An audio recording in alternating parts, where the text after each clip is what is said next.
Please give a warm welcome to Dr. Ramsey, who's gone above and beyond to be here today, driving through that rain. So thank you so much. Was this advanced? Probably. Okay. All right. Yeah. Thank you, guys. I reconsidered Jeff invited. I sent it in. I knew nobody knew who likely nobody knew who Alexander Long was. But gosh, now what is my title? A small postscript on Alexander Long's small postscript. He's notable among ethnohistorians as author of about a 44-page manuscript long memoir of his experiences. He interviewed holy men, political leaders among the Cherokee Nation, and wrote one of the most knowledgeable insights into Cherokee religion and politics and economy, social life. A small postscript, which I'm going to weave into today's story. But my hope is to tell a story, and I may be tempted to shorten it a little bit because we have so many interesting people I now realize in the audience. Maybe it would be more fun to have a conversation at the end.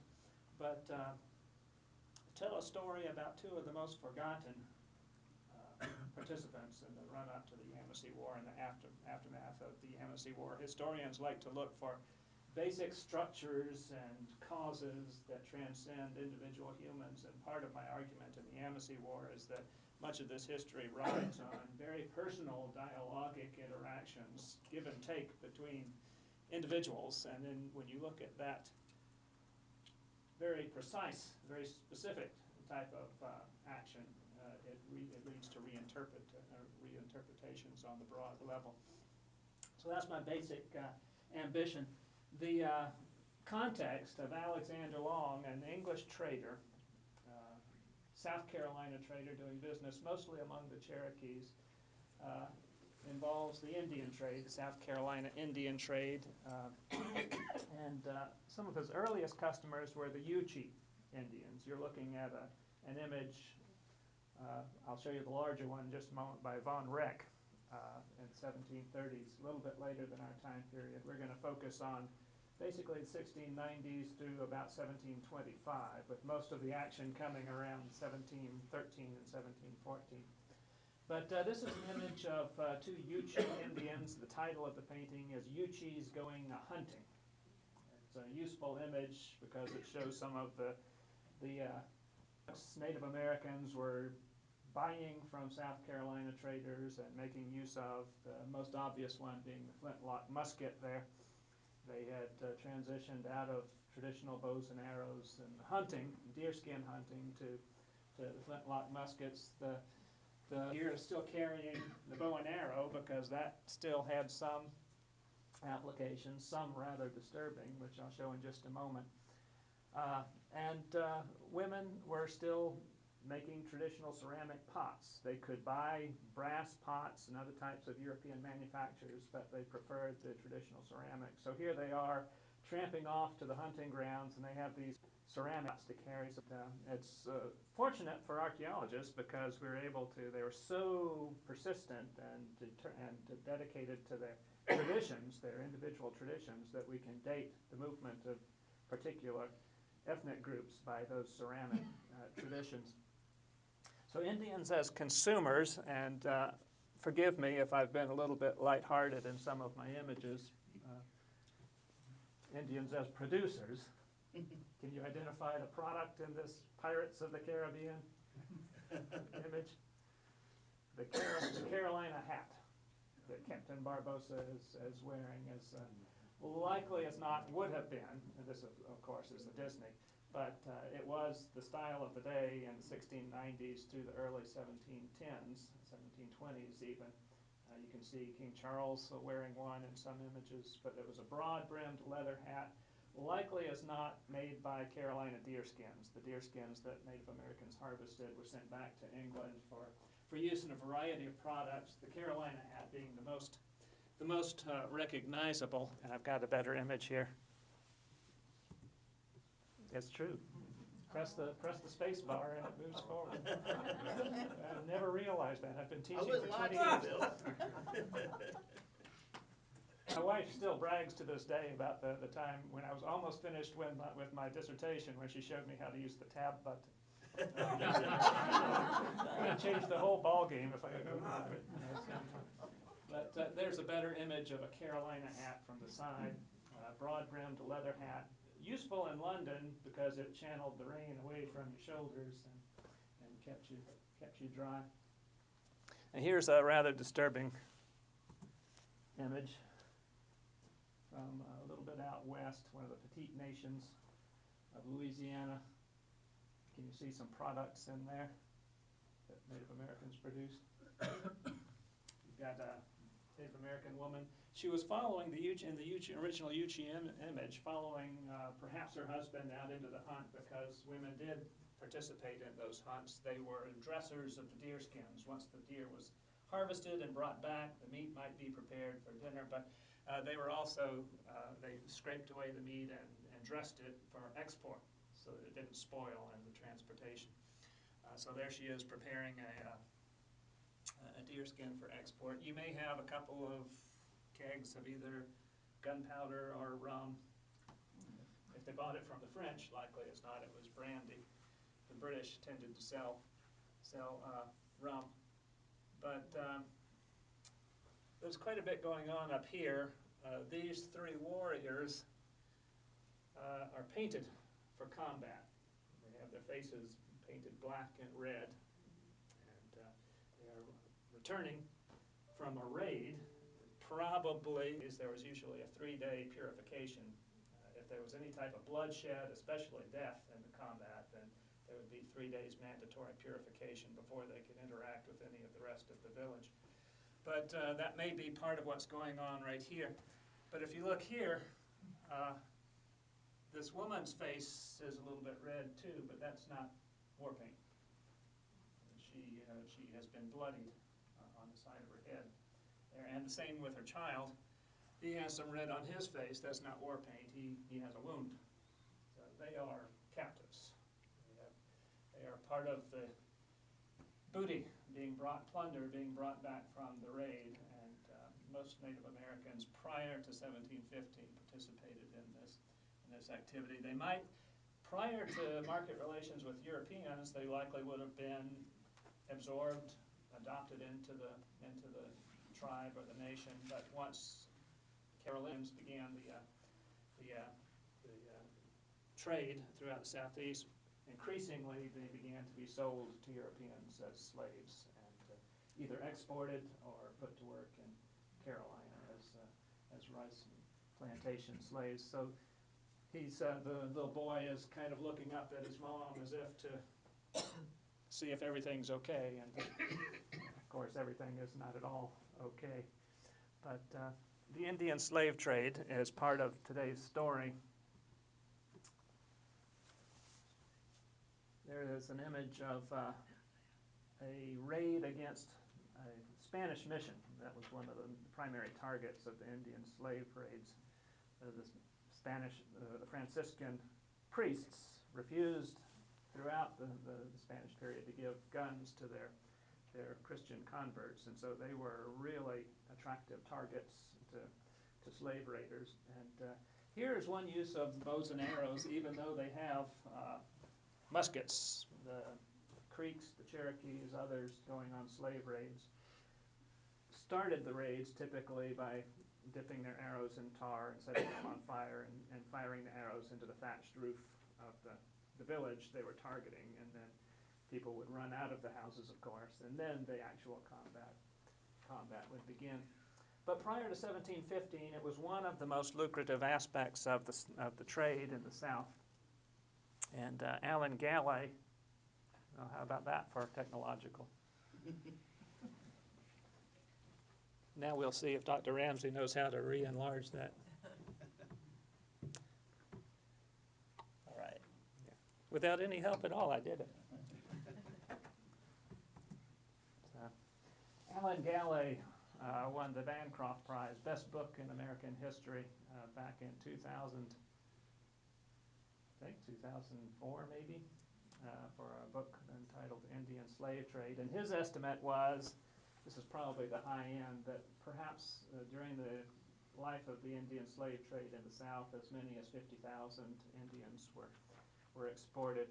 In my book, I managed to count with postmortem inventories in South Carolina censuses at the height of the slave trade, about 2,500 to 2,600 Native American slaves who stayed in South Carolina and were put to work on Carolina plantations. And my study was mostly focused on that local experience of Indian slavery. It's part of the story today, the story of Alexander Long, the South Carolina trader, and the Yuchi Indians with whom he had some troubles. All around the Southeast, one of the results of the Indian slave trade was something called coalescence.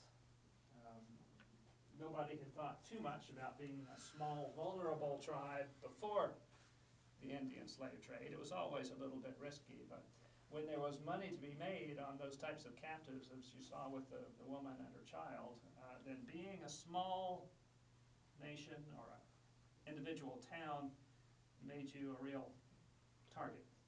So coalescence was one of the consequences. Small groups began seeking out more powerful neighbors that they could ally with or move together with for protection, and the Yuchis looked for the same types of defense.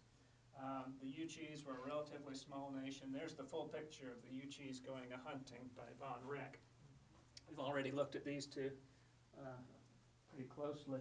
But they moved in a couple of different directions. The town of Chesto moved up into Cherokee territory, and Savannah town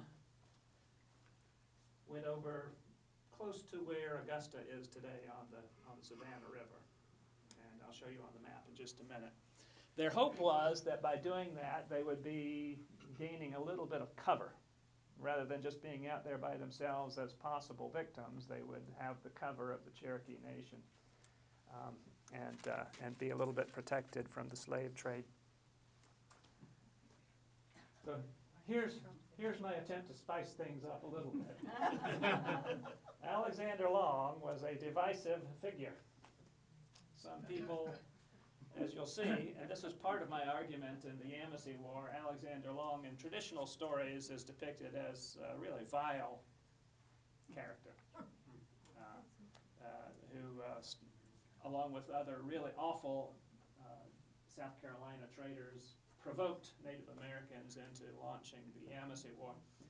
But my argument is when you look closely at Alexander Long, you begin to realize that even though there are some very disturbing things about him, really disturbing things, as you'll see in just a moment, nevertheless, the Cherokees really liked him. Some factions of the Cherokees really liked him. So he was a figure who some people felt strongly about one way, some the other. I know we live in a technological age where you see all kinds of special effects with the Star Wars films and all that kind of stuff, but you're about to see something that I think is going to dazzle you in a way that you probably haven't been dazzled in the movie theaters. You might even want to, if you're in the front row, you're kind of vulnerable, but if you're in the back row, you might want to grab that log for support, because I have a visual graphic here of Alexander Long's travels throughout the Southeast. He appeared to have entered Lower Creek, Upper Creek territory, and ultimately found his way up into Cherokee territory. Are you amazed? You want to see his travels again?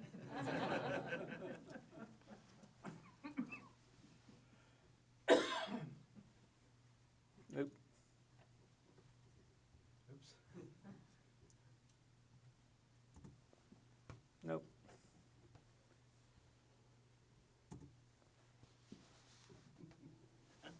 There you go. So he was conversant with the Creek Nation, both the Lower and Upper Creek Nation. And this map is useful in showing the extent to which we now call them creeks, but even then they saw themselves as a collection of individual parts. The Ochese Creeks, the Oconees, the Upper Creeks, the Abacas, Coosas, Alabamas. And as a result of the Indian slave trade and other factors, they tended to come together as a unified whole. So one aspect of this is that they came together. Same with the Catawbas up here, and the Wateries and the Congrees. The Wateries and Congrees kind of disappeared into the Catawba Nation for protection. But Alexander Long, like him or dislike him, kind of found his niche among the overhill Cherokee towns. The Cherokees were divided into the lower towns at the headwaters of the Savannah River, about where the Uchis are pictured there, and middle towns are a little bit farther north, and the overhill towns were just beyond the crest of the Appalachian Mountains.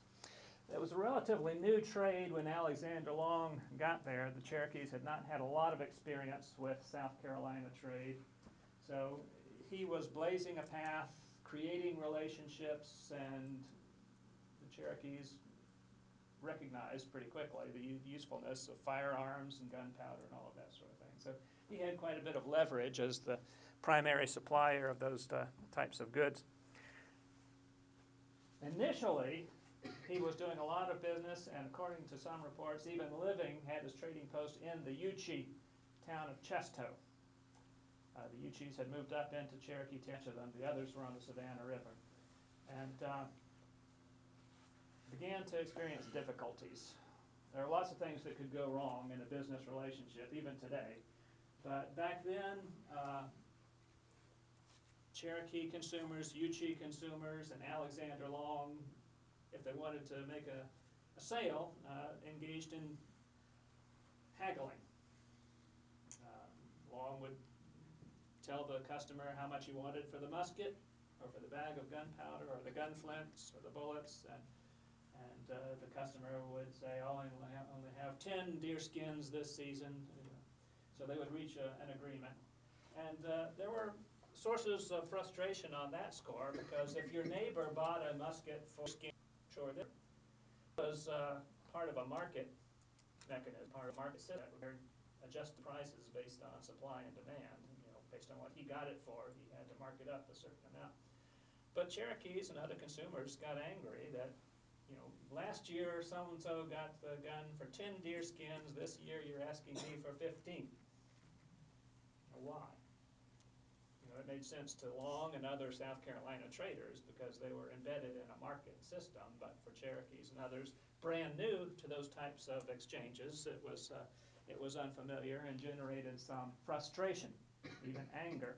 And around 1712, could be 1711, could be as late as 1713, it broke out into open conflict between Alexander Long and some of his Uchee customers who were upset about his trading practices.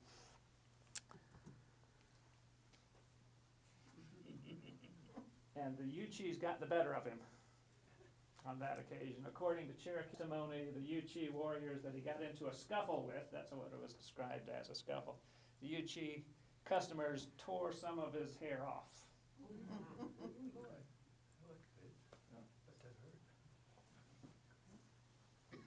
Have no fear, I've settled all the copyright issues with the World Wrestling Federation and President Trump. But yeah, so he moved his trading store out of Chesto, and he was not a forgive and forget kind of trader.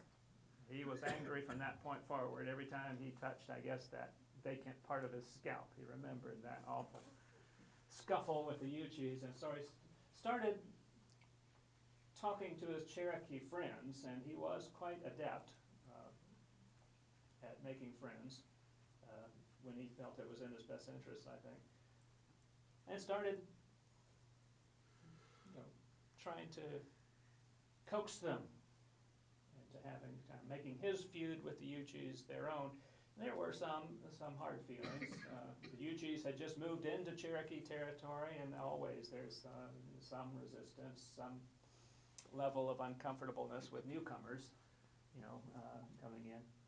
Well, on one occasion, one of the old Uchee customers needed gunpowder, and so he left Chesto and went into Cherokee territory to Alexander Long's store to try and buy some equipment, whatever he needed.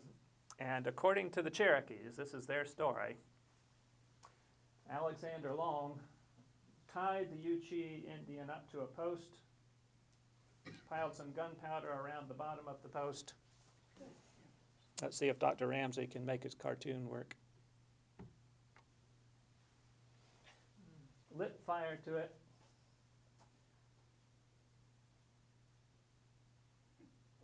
And blew the man up. That's a quote.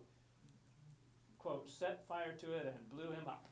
That is the Cherokee eyewitness testimony of what occurred. There were Cherokee customers watching. It was ultimately Long who set fire to it and blew him up. But at that point, Alexander Long had committed himself to a particular course of history. He surely knew that having killed a Yuchi Indian, his relatives and friends were now committed to taking retribution. There was no court of law or judge to go to. The families and relatives saw it as their responsibility to take vengeance on the killer of their relatives. So he knew the relatives of this man would be coming for him. And at that point, he really turned up the spin for his Cherokee consumers. He began arguing, telling them they had been standing there watching. They were now part of it as well. The Chesto Indians would be coming for vengeance. So he proposed that they go first and strike Chesto. Go hit first, and he had all kinds of angles on it. He told the Cherokees, quote, there would be a brave parcel of slaves. If they went to Chesto and attacked the Yuchi Indians, there would be a brave parcel of slaves for everybody. Long wanted the lion's share, but the Cherokees who helped him, he said, would get a brave. And so he managed to persuade Cherokee warriors from the overhill towns to go along with him. Supplied them, this is part of his deal as well, supplied them with gunpowder and gun flints and bullets and things they needed. That was an attractive offer as well. Chesto is located a little bit east of Tennessee. See, here is Tellico, probably close to the Middle Tennessee River there. Now here's a little bit more of my flippancy. Right about there. Alexander Long at this point was doing business out of Tellico and the upper Cherokee towns. They attacked Chesto and in 1713, maybe early 1714, and this is one of the more disturbing incidents in Southern colonial history.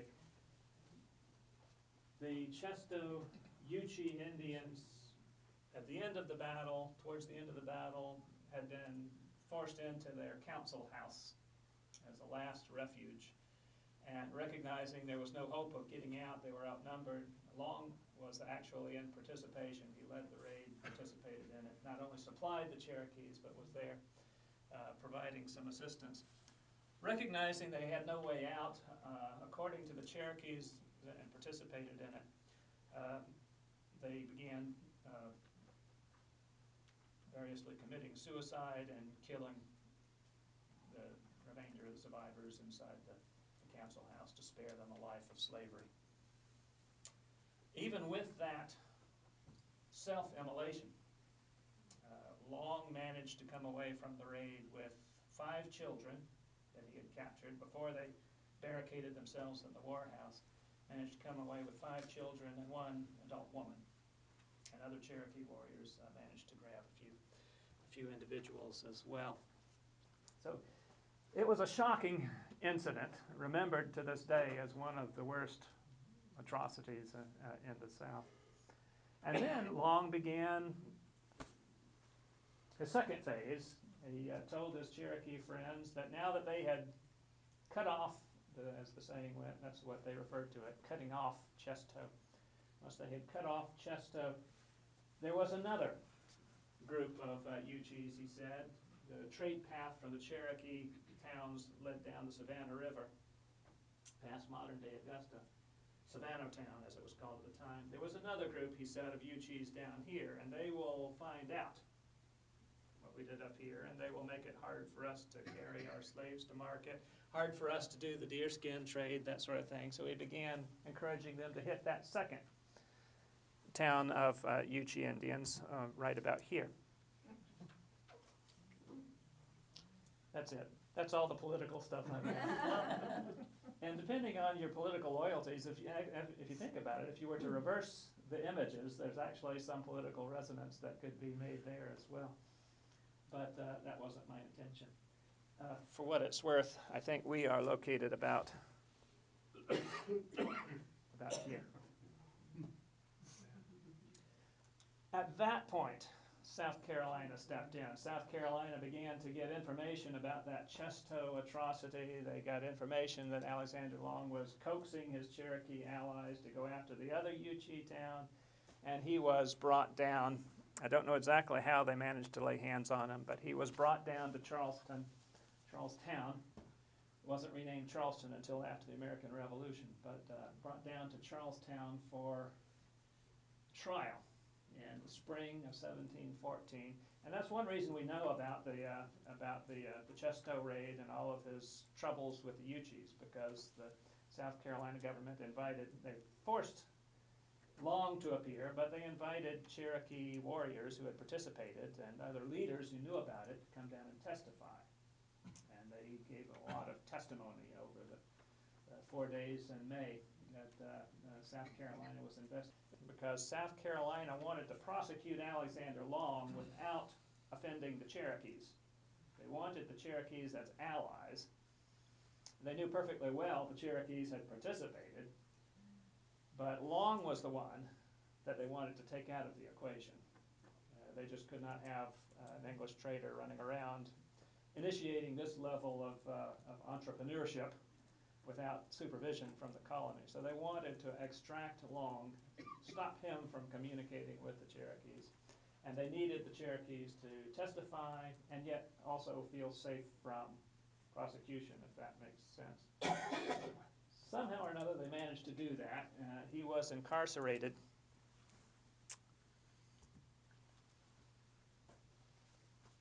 and the following spring, that kind of craziness was not unusual. Alexander Long's manipulation, I don't know if that's the right word, encouragement of slave raiding within the Carolina Alliance Network was not a complete novelty. There were lots of very unusual things taking place in lots of towns across the southeast, and there was a lot of frustration among southeastern Indians. The Yamasee Indians down on the coast had expressed frustration, and South Carolina sent a negotiating team there in the spring of 1715 to talk to them.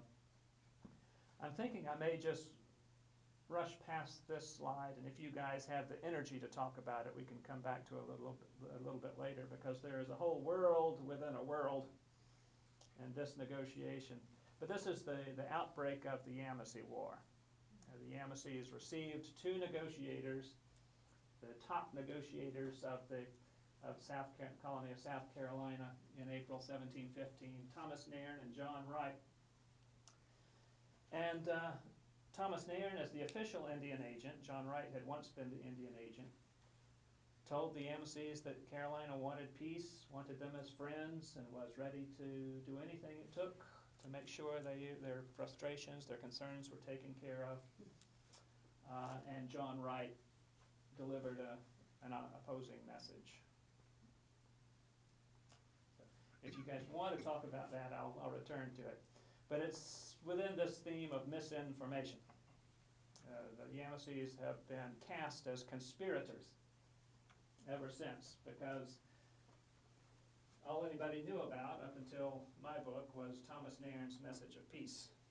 It looked like he had told them Carolina wanted to be friends, and then they woke up in the morning and killed all the Carolinians. And the Yamasee War was on, there to attack the rest of the Indians. Located the so-called lost Yamasee letter that had been missing for 300 years, and the Yamasees themselves told the story of how John Wright had given them an opposing message of war. And according to that letter, they debated the issue through the night, tried to figure out what in the world the Carolinians really meant to do, and in the morning decided they couldn't figure it out and they were just going to kill the Carolinians. So it's a moment of real indecision and confusion for Native American, as opposed to being, as it's traditionally cast, a region-wide conspiracy against the English of Carolina. We can come back to that if you want to. From there, chaos ensued, and Alexander Long made the most of it. With South Carolina on the ropes, the Yamasees started it, and there was a delay from other Indian nations, but South Carolina was on the ropes. There were fears that the colony might not survive. There was no aid or support, no meaningful aid coming from any other colonies or from the Lord's proprietors, the owners of the colony at the very start. And Alexander Long took that opportunity to get out of jail and make his way up through the trading path along the Savannah River to his old friends of the Cherokee Nation. And there are no records to tell us exactly what he said, but you can imagine, if you put yourself in Long's shoes, what options might be available. The Cherokees in South Carolina were at war. Alexander Long did not have any trade goods with him. He was just showing up. He had been prosecuted and jailed.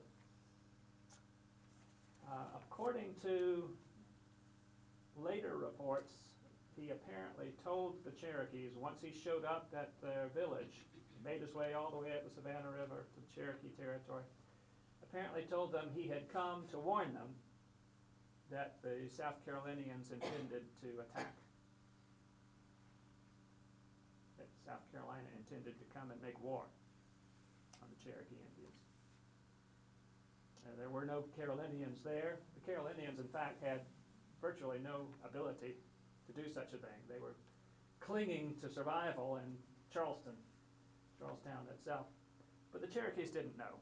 They had no representatives from South Carolina to counter the story. All they had was Alexander Long, whom they knew. They knew he was a traitor. They had done business with him before, and that was the only story. He told them Carolina was coming to make war on the Cherokees. So based on that, the Cherokees joined the Native American coalition.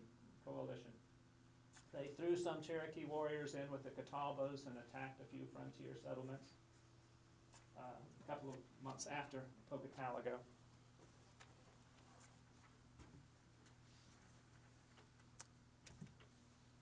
You'll be proud of me. I didn't say fake news. Spread misinformation. But in a surprising number of cases, these incidents of misinformation turn out to be the key factor in decisions made. Whether it was the Yamasees deciding to attack the negotiating team because they received conflicting versions of what Carolina meant to do, or whether it was because Long was spreading these rumors, unverified and unchallenged by South Carolina. But that was, by and large, the driving force behind Cherokee participation, best as we can tell. 1716, with South Carolina hanging in the balance. I don't think any other English colony has ever been this close to going extinct, to going out, to being snuffed out by Native American forces. South Carolina sensed that there were some divisions, there was some uncertainty among the Cherokees, and they launched an expedition of about 300 to 400 volunteers up the Savannah River to negotiate, to go and talk from a position of strength with the lower Cherokee towns.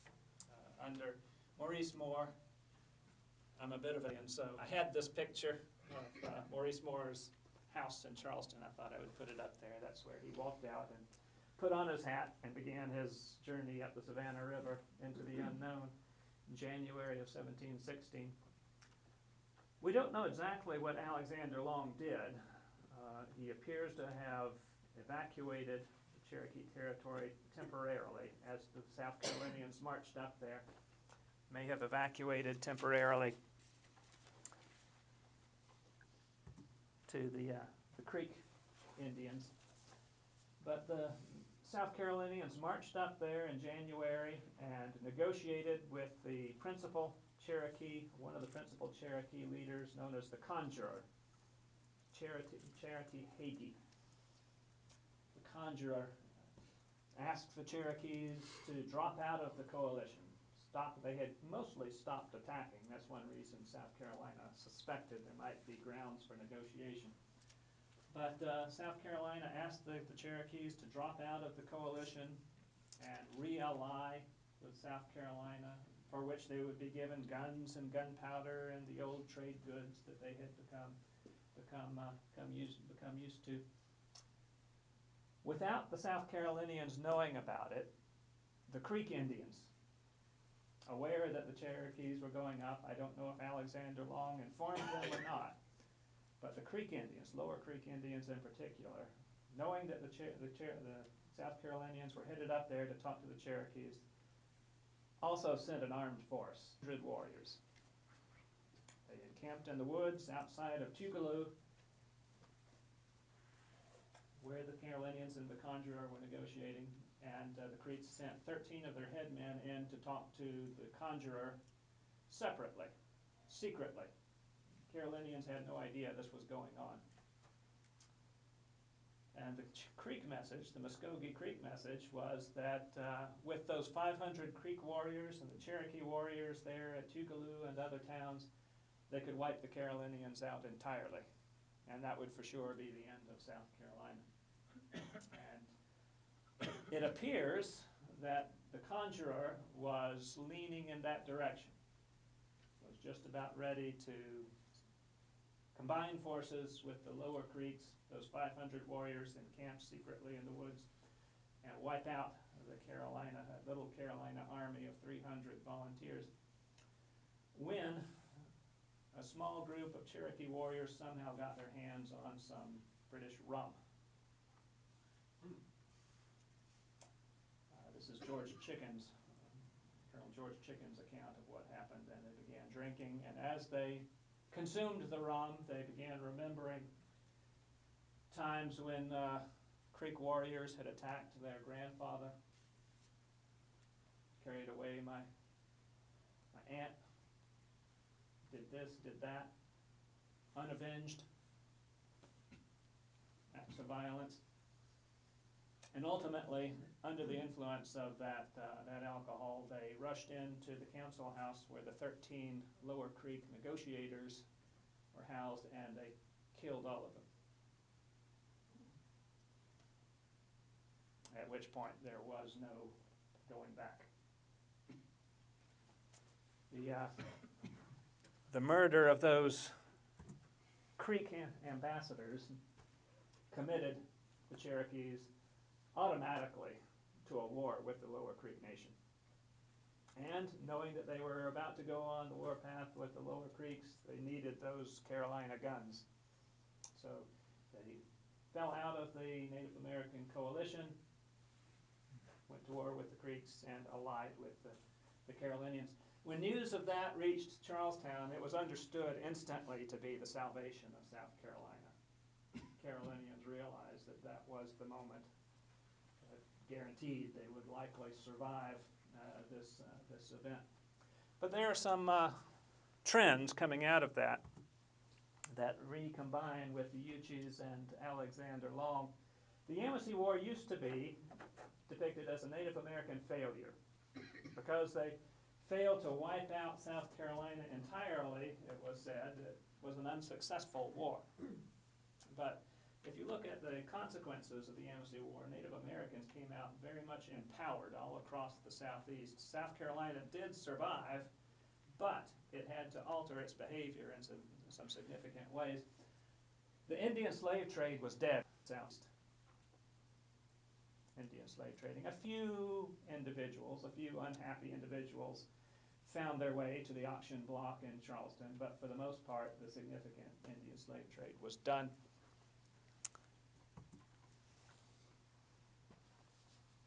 Indians did not like haggling over the price of items. They told that to the Carolinians, and for the first time, South Carolinians listened, and they set up what were called set price schedules. This is a standard feature of the Canadian fur trade. The Canadian Indians did not like haggling over items either. But in South Carolina, they set up set prices. So if you bought it for this price this year, you're going to get it for the same price next year, and you don't need to be angry about the Carolina trader doing things.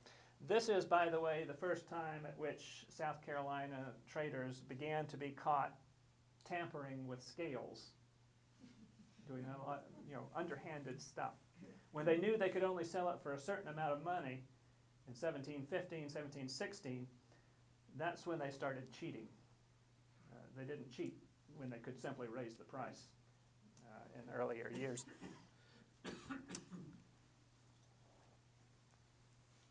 Traditional native customs involved gift giving. If you wanted to be friends and allies with someone, you showed it by giving and receiving, not by necessarily profiting off the other, but maintaining the relationship, keeping it active by giving things of value and receiving things of value. So South Carolina set aside money for giving gifts to Native Americans. In the early days, the products had been carried by Native American burdeners. Indian communities didn't like that very much, so they converted to pack horses. Our story, Carolina reevaluated Alexander Long. Recognizing that he had friends among the Cherokees, he could speak Cherokee, he knew about Cherokee culture, religion, so on. They asked him to tell them, teach them about the Cherokees, and he started writing.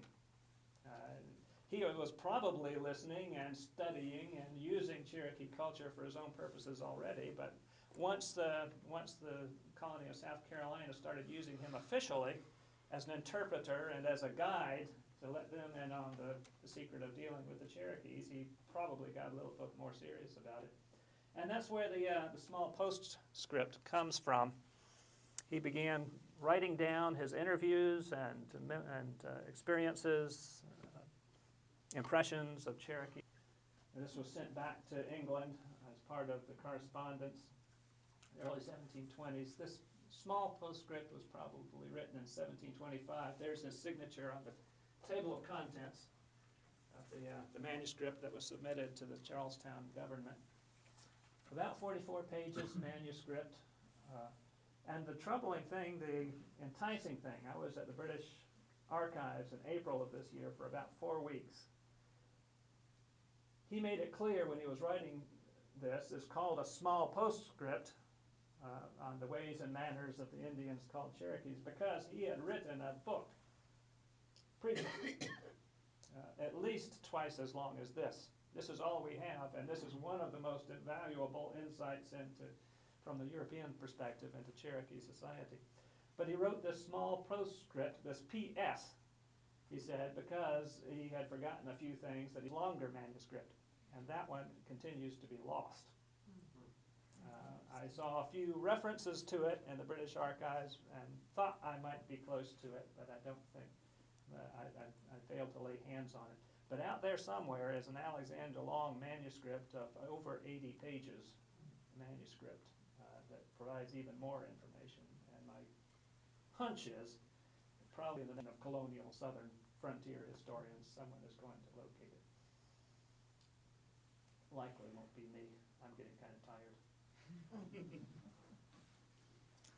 But do you guys have questions or topics of conversation? Let me show you this one last image, if I can call it up. This one is kind of fun. It's gone now.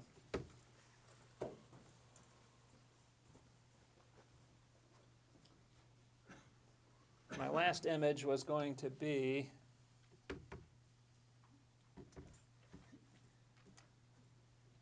Jeff, do you know how to get it back up? Yeah, I'll see if I can pull it up. All right. One last image of a Yuchi leader.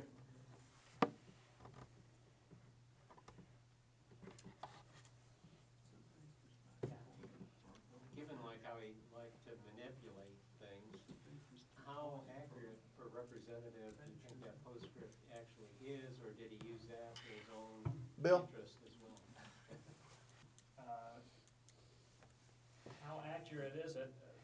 It's written from a European perspective, and even though he was the most knowledgeable South Carolinian living at that time, obviously there's no way it can be completely accurate. There are bound to be cultural biases, one of which, the Whopper is he was convinced the Cherokees were one of the lost tribes of Israel. Which they're not. So he was pretty wrong about a number of things. Yes? Well, James Adair believed the same thing. Oh yeah, it was very, very prominent. I read his stuff, and it got annoying because he spent so much time trying to document the reasons why these were the 12th tribe of Israel. Yeah, I was a Charles Hudson student at University of Georgia, and the thing I remember from Charles Hudson is the attempt, James Adair attempted this and others, to link phonetic similarities, for instance, Yahweh, into Cherokee pronunciations of things, both town names and other spiritual names. And Charles Hudson has stood in exactly what you're standing, doing a lecture here. I'm going to move to the right, David. You and I didn't always agree on things. And you moved to the right? Is that All right, I'm going to move backward a little bit. I'm trying to divorce myself from modern politics, so I don't want to move right or left. Yeah. What is the estimate of people that died in the Yamasee War, both from the Indian side and the white side? That's a great question. Typically, if you recall King Philip's War, that gets a lot of press and notoriety as supposedly America's, quote unquote, America's bloodiest war, pound for pound. Back in 1676, the New England Wampanoag and other nations made war on Massachusetts and Connecticut. It's hard to tell with the Yamasee War. At the very least, the Yamasee War is competitive with King Philip's War.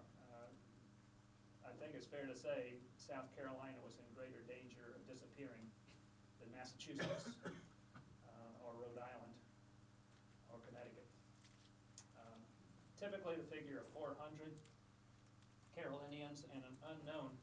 There simply are no records, no reliable way of saying how many Cherokees, Creeks, Catawbas, Choctaws, Chickasaws perished. But it was significant. It was a devastating event for both Native American and European populations. And I hesitate to say the Yamasee War outstrips King Philip's War in destructive power, but the eye test to me is that it probably does. Yeah. Yeah, was there a big demand for Native American slaves in Europe before, when they were? In Europe? Yeah, I mean, is that? I don't know about Europe. No, well, the slave trade then, where were Yeah. they? Well, there was South Carolina Indian slaves made their way to a number of different destinations. Okay. And following them there is a real chore. It's hard because they disappear. Same thing is true with the transatlantic African slave trade. Individuals kind of disappear into the pulse of the institution. But they made their way to Sugar Islands in the Caribbean. Many of them went up to Virginia. I have just recently found, there was I haven't written about this yet, but at the British Archives I found a trove of assessment papers. A pirate ship captured a Carolina trade ship that was loaded with Indies and deerskin. So it was French privateers captured it, Guernsey privateers captured it back, and then the original owner demanded payment for it, and so attorneys went on board and calculated the value of everything on there. So in one rare instant, we have a Carolina trade ship that was frozen in time and all its cargo was cataloged. But that one made its way to Virginia and unloaded Indian slaves in Virginia, dropped them all off in Virginia. So it was full of nothing but deer skins and timber and naval stores, that sort of stuff. But I do have the record of the Indian slaves going to Virginia from Carolina. They also went up to New England in such numbers that starting with the Yamasee War, New England outlawed. When they saw all the trouble in South Carolina, and there were a number of captives for export during the Yamasee War. When they saw all the troubles in Carolina, New England colonies passed laws to forbid the importation of what they called Carolina Indians any longer.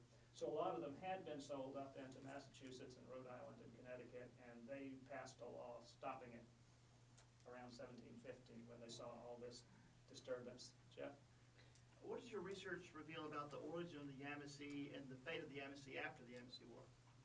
The origins of the Yamasee?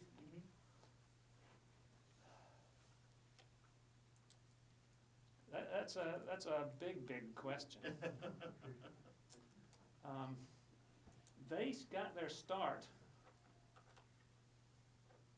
in a number of places. During the Mississippian period, they were, many of them, part of what the Spanish called the province of Tama. Before the collapse, there were three principal chiefdoms through which, if you remember Charles Hudson, I'll channel Charles Hudson's spirit from over here.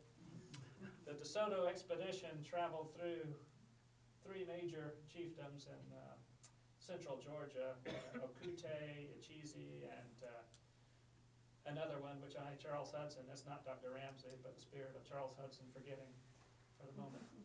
But Yamasee, Okute, and Altamaha in central Georgia. But from those chiefdoms, when they finally did fall in the 1500s, after DeSoto's passage, the fragments, some of those fragments moved southward toward the Spanish in St. Augustine once they were there in 1565. They became recognizably Yamasee. They drew in some other fragments. So the Yamasees were a very diverse nation. They were refugees in many cases. They were very much consistent with the coalescent pattern. They were trying to find some way of existing as a people in a very chaotic time. So first the movement of refugee fragments from the Mississippian chiefdoms out of Georgia down into Florida. And then when Carolina was founded, they wanted those guns. They moved up about 1685 to the Savannah River. It was a planned national movement. Some from the interior, many from the coast of Spanish Florida, moved up to about where Savannah is today, Yamaha Bluff, and began their existence as Carolina allies. And the preeminent slavers in the region, they made a name for themselves and endeared themselves to the Carolina economy because many of them had come from Spanish missions. They knew the paths back down there and victims, so they went back south and attacked those Spanish missions. Yeah. We haven't commented on the Cherokee and the coalescence factor. People often ask me the question of who lived here, which Indians lived here. The answer to that question is when. Yeah. Because it's such a volatile situation after discovery. Are you willing to say, put you on the spot, that the Cherokee themselves are a coalescence of villages that may or may not have all spoken Cherokee, or? I am probably not the right person to really say on that. My impression is the Cherokees are less characterized by coalescence than others. The Catawbas more. I mean, it's overwhelmingly the process by which the Catawbas came together. The lower creeks, you can follow all of the fragments into the lower creek polity. The Cherokees are part of that, but my impression is they were a little bit more cohesive during this period, and in part a little bit outside the destabilized regions. They must have been so vulnerable at the time the Yamasee War, because of the smallpox epidemics. I read that the British did a survey, and who knows how accurate that is, of about 9,000 Cherokee in the whole nation, about 1710, something like that. But they must have been very vulnerable compared to the Creeks and their allies, And to epidemic disease? to violence, Yeah, competition. yeah. I think it would have been a very scary time to be alive. I don't think the Cherokees had any greater protection in the mountains than anyone else. They were all very much vulnerable. The most vulnerable were the small nations who couldn't find a home, and the Spanish missions. The Spanish missions collapsed ultimately. They were the most vulnerable, and they were gone. With James Moore. James Moore led that. Governor of South Carolina led a slave raid on the Spanish missions of Appalachia in 1702 and 1704, 1704, that just wiped out. And he supposedly marched away as many as 5,000 to 10,000 captives. Well, Monument, Georgia, to ever. Is that the Battle of the Blankets? I don't Or do you know. recall that incident? I don't know if it is the same thing or something completely different. The two messages from the two Indian leaders, would one possibly have influenced the one towards war, or would be the one that influenced? It's a good question. I don't think he was really involved in that. It's a little bubble of misinformation sparked the war to begin with. Long's misinformation coached the Cherokees to jump on board once the war was already going. But I don't think Long probably, the history of that negotiating team is really a bizarre incident, and I hesitate to talk about it because I'll get carried away talking about it. But John Wright had been principal agent for South Carolina, the official Indian agent. He was fired in order to bring in Thomas Nan as the official Indian agent, and they rotated a couple of times, and I don't know if two people can stand each other in life. Never. The closer you bring them, it's like two magnets trying to repel. John Wright and Thomas Nan, there's no way to overstate their hatred of one another. And part of my book is based on going back into the Court of Common Pleas and recovering. John Wright, in order to make himself a happier person, filed lawsuit after lawsuit against Thomas Nairn and all of his friends. So we have lots of documentary records of anger expressing itself through legal channels. They hated one another, and most people knew that. But South Carolina decided to send both of them as one negotiating team to the Yamasees, April 1715. It was about the stupidest thing you could possibly do. John Wright wanted to ruin Thomas Nairn. He had proved it time and time again. My great achievement, I think, as a historian, is the discovery of the lost Yamasee letter. It existed for 300 years in lore. Charles Craven wrote about it after their first battle with the Yamasees. He said in one of his letters they had found a letter on one of the Yamasee warriors addressed to him, explaining why they did it. And then that was all there was. The letter itself didn't exist. It was lost. And around the year 2000, I stumbled across it, reference to it in the North Carolina archives, and found a photocopy there, and then followed to the original in British archives and Admiralty records there. And it was exactly what the governor, such as this, where all of your documents are written in English or Spanish or French. It's the only one from a Native American perspective, or one of the only ones. The Yamasees really did sit down and write an explanation of what they did.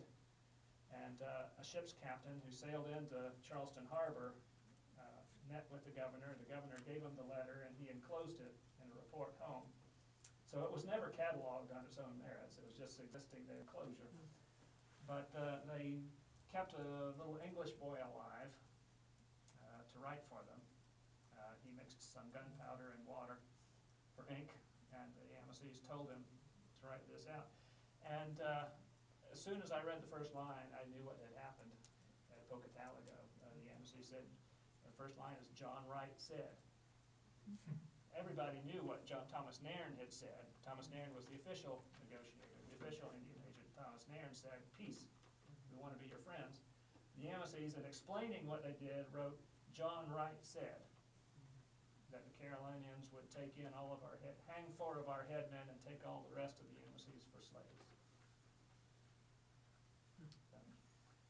Probably what happened is after the official meeting, the handshake, that's a famous last moment where Thomas Nairn shakes hands with the Yamasees, and they all seem to be happy.